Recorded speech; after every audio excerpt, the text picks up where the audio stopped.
that situation. I mean, you watch my police state films, you'll understand what's now unfolding. Now, let's stop right there. Don Browning is a retired Oklahoma City police officer, former U.S. Marine and Vietnam veteran. Don worked in the K-9 unit and was part of the search and rescue team at the Murrah building after the bombing. And we're going to go through some important questions. And riding shotgun with him is Holland Vanden Nieuwenhof. He is a native of Oklahoma and served as a rifle squad leader in Marine Corps. Holland decided to get off the bench one day and started writing and passing out leaflets that exposed government corruption and cover-ups. These efforts led him to collaborate with the Oklahoma Bombing Investigation Committee in their efforts to uncover the truth behind the OKC bombing. He was instrumental in the formation of the first low-power FM station in Oklahoma to fight the globalists. I had that part that focused on truth and freedom issues, carrying my show, of course. Holland engages in a variety of endeavors to spread awareness in his community. Absolutely, and fight the criminals that have taken this country over. So both these gentlemen join us, good American patriots and Marines fighting the tyranny. And from my memory, Don, I've never talked to you, but I believe you were one of the guys who got threatened too. We've talked to the other guys, some of the people off record, Department of Defense, bomb disposal, you name it, where they said, don't ask questions about the bombs, or we know where your daughter goes to school. Just incredible. But Don Browning, great to have you joining us via video Skype today, and we appreciate your courage coming on air. Thank you, sir. You know, I could babble all day, but why are you here? What did you see? What is most important for us to understand? And Holland, you can pretty much, because you know him well and have studied Oklahoma even more than I have, where do you think we should go first? Well, we can start with the day of the bombing, of course, when Don responded, and get into the evacuations that were later denied that they took place, and the explosives that were found inside the building. Don, you were the first to respond, one of the first to respond to the bombing, right? Yes, sir. And you and your dog, Gunny, right? Correct. And one of the main points of the movie, what we try to emphasize, is the fact that there were several evacuations after the initial bombing that they were later denied. They said they were false alarms or hoaxes. But in A Noble Lie, we have videotape from a sheriff's deputy taken during one of the evacuations that shows the ATF pulling weapons and plastic explosives out of the building. No one has seen this tape. Well, some people have, but it's been passed down hand to hand. We digitally remastered the tape. No one has seen it in this quality, and it's never seen widespread publicity. Yeah, by the way, that's the kind of stuff that's in this film. Is many of your team have been on this for over a decade. I mean, this is a obsession to get the murder of these children out. I mean, that's why it's so important. Well, this is my hometown. I grew up in Oklahoma City. And once I started realizing what had happened, I felt it was my duty to expose the truth. I saw that no one else, well, I mean, other people were doing it, but I wanted to really get the story out to the people. We found a team. We got a good director's team, production, editing, and we made the movie as the best way to get the message out to the masses. Exactly, and it's the only well-done testament in modern times. So let's get into why Don is such an incredible witness and such an amazing expert. Well, Don, you were actually in the building in the K-9 rescue units, and during one of the evacuations, what were they doing during the evacuations?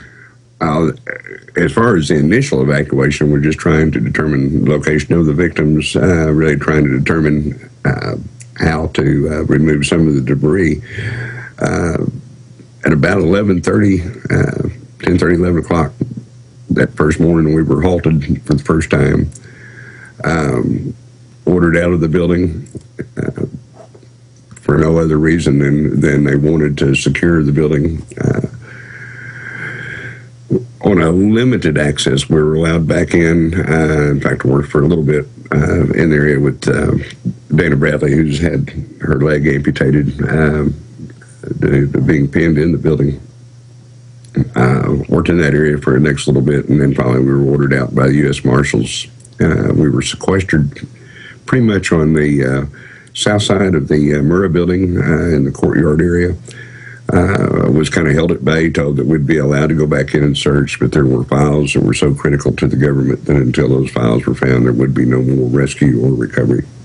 And there were people still inside? Yes, sir. Yes, sir. There was a gentleman that was, apparently he was already deceased, but he was still laying, bleeding out on the south face of the building. And you could see that, and they wouldn't let you recover? Yes, sir.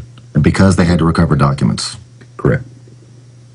What's important about that, Alex, is that maybe one of the reasons that this happened is that their priority was on the documents for some reason, recovering those documents to the detriment of the people who were trapped inside and died. As the Oklahoma City Police Chief said on camera, that we lost people because of the evacuations. We lost people because of this. Sure, and we have all the newscasts where the governors, they found more bombs. They're taking them out. That's another device the bomb squad has. And here's Don Browning, who was there, with the dog, and was a police officer and also a Marine veteran. So just amazing to see what was going on. We only have those newscasts. What did you see with them and the reported bombs? There was 2 different incidents where they claimed that they had determined that there was a secondary explosives device. They quarantined that area. I did not actually see them remove the device from the building. It was more to the northwest corner of the building, from what I understood, in the debris. And I was still yet on the south side, close to the elevator shafts.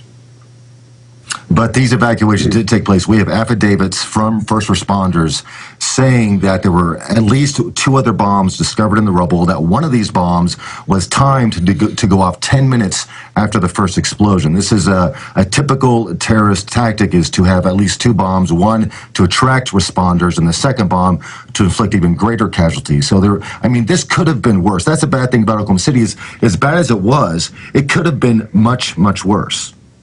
Now, going through some of these questions, what really got you asking questions, and I'm going from memory and secondhand, Don, how did things progress with the feds telling you to get out of there? Were you ever threatened like some of the other police were?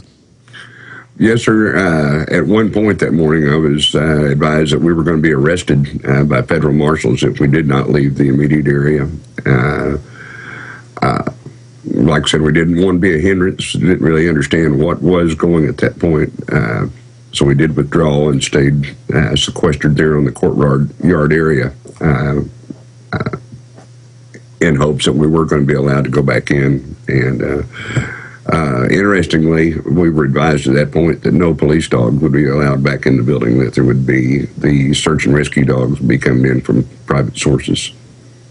So they couldn't trust the Oklahoma City police, but they'd have some special people coming. I want to get into all the technicals and the horse patrol being mobilized before the bombing and what Terrence Yakey saw, and really the key points here with you, sir. But bottom line, from 16 years of researching this, being in it, and what you know and seeing this film, as a police officer, as an investigator, as a veteran, with a lot of different perspectives and wisdom, what do you believe really happened with Oklahoma City?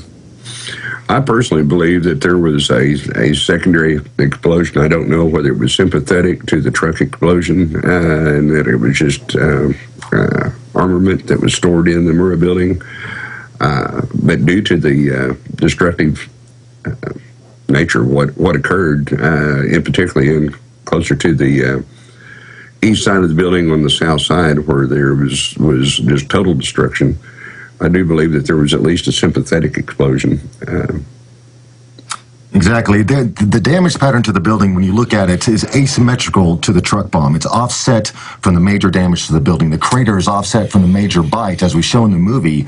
It's on the other end of the building from it, and we can see it right behind you there. The truck bomb was basically where your shoulder is, Holland. Your shoulder that's facing inward towards Don. And then if you see back in the corner where the earphone is, where Don is, that's where you had columns blown off at the base. And Parton says that it was specifically charges on those columns. Yes, we interviewed General Parton. I believe one of the first interviews anyone's ever given him on video. And he was a former head of Air Force weapons development. He spent 20 years blowing things up for the military and conducting bomb damage analysis. This is his job. He saw what happened in Oklahoma City. He saw the damage. He knew it could not be an ammonium nitrate truck bomb. So he analyzed, did his famous Parton report, which concluded that the columns inside the Murrah building were destroyed due to brisance damage, meaning that there were contact explosives on the columns, that the truck bomb was not the sole cause of destruction that day. That truck bomb did do a lot of damage, and it was powerful. But what it would have done to the Murrah building was basically blown in all the windows and damaged the facade, and certainly would have that's what you see in Saudi Arabia with trucks full of full of military grade is it just blows the facade off and blows things through the building, sometimes both sides, but the columns are right there. The supporting columns were there, and the Murrah building was constructed in the 70s with bomb resistance in mind, because there was a lot more political instability going on in the post-60s era back then. Yeah, communist bombing stuff. Yeah, exactly. It was a federal building. It was designed with bombs in mind, and those columns would not have failed due to a truck bomb. That is an impossibility. In fact, the American Society of Civil Engineers was not even allowed on site to do their own analysis. They did an analysis, but they were kept 200 feet back. Well, that's another issue. They blow up the wreckage, more than half the building standing there. They act super suspicious. They threaten people. Hoppy Heidelberg, police officers, doctors that show up. The ATF's in their full gear like a minute after. As a police officer, Don, watching them act so suspicious, I mean, what does that look like to you? And what did other police officers tell you off record their view was on this? One of the bomb officers was describing to me one of what he thought was one of the secondary devices, and he said that he had a clock real similar to it sitting on his desk, which was just a 3-rolled stick of dynamite with an alarm clock stuck on it, just kind of a decoration type thing. And